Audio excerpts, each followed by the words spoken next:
waa tijaabadeedii ugu horeysay waana ku guuleystay waxaan ku tijaabiyay ilaa iyo 10 ukun aan ku tijaabiyay waxa ay dhalatay 8 ukxaan وعبدالرحيم أبو بكر يعقوب من شاوي وأها أرday dhigta kulliyadda injineerinka ee Jaamacadda Ummadda Soomaaliyeed kaasi oo gacantiisa ku sameeyay mashiin ugxaanta digaaga lagu bacrimiyo iyo mid geedaha lagu jaro isagoo adeegsanaya cilmigii la soo baray iyo hal abuurkiisa kuwaasi oo tijaabooyin kala duwan oo lagu sameeyay lagu guuleystay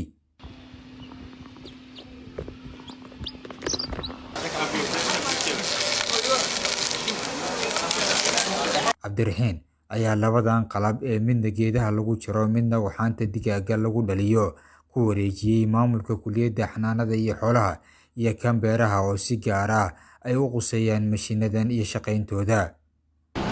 waa ka gudoomay annagu waa ka shaqaysiinaynaa waxaan ku baranaynaa waana u gudbinaynaa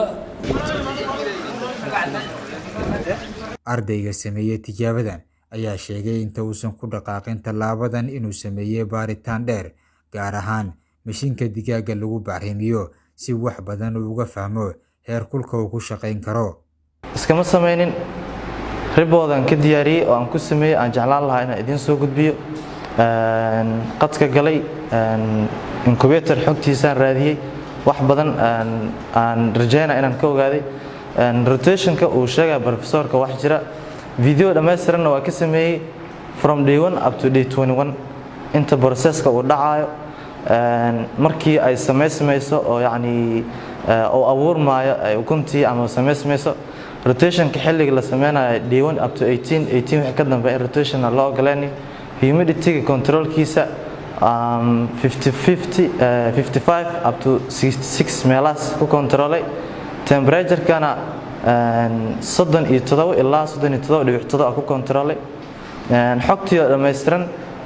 muddo waxaan wada ilaa 2 bilood ah waa tijaabadeedii ugu horeysay waana ku guuleystay waxaan ku tijaabiyay ilaa 10 ukun aan ku tijaabiyay waxa ay dhalatay 8 ukxaan ay dhalatay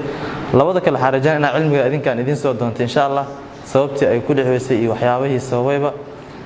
mashiinkan hadda wuxuu qaadaa ilaa 45 ayuu qaadaa imisa ay ku qaadatay inaad samayso mashiinkan ma fududa in wax laga bilaabo hoos hadana wax shaqeynaa laga saaro adii ilaa 2 bilood ay ugu qaadatay inaad sameeyo mashiinka markii tryga kugu horeeyay caqabado way jirayaan labadaas bilood intii lagu jiray marar badan ilaa iyo 3 goor oo kale xogaa veil waa dareemay laakiin ugu dambeyntii veilka dareemay wuxuu ahaa mid isii dhiirigeliya oo guushi ugu sii dhiirigeliya ugu dambeyntii aad ugu guuleystay ma jeceshay inaad soo saarto mashiin kuwa ka duwan mana haminaysa waxyaabo ka waaweyn aad u weyn horta mashiinada aan soo saarkan iguma horeynin waxa ka horeeyay mashiinka ventilatorka ama hawasiyaha ah waan uga qayb qaatay ololihii badbaadinta COVID-19 oo aan ku reejiyay isbitaalka weyn ee Martini mashiinkan aan hadda soo saaray oo ugxaanta lagu bacrimiyo oo doorada ah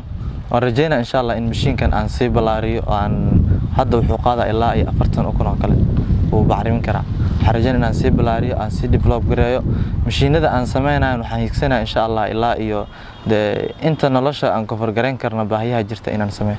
aragtiyo badan oo isbiirsaday kadib ayuu go'aansaday inuu sameeyo mashiinkan waxa uu rajaynayaa inuu sameeyo kuwa ka waaweyn mashiinadan oo dalka wax u tari doona Cabdullaahi Axmed Qorane warbaahinta qaran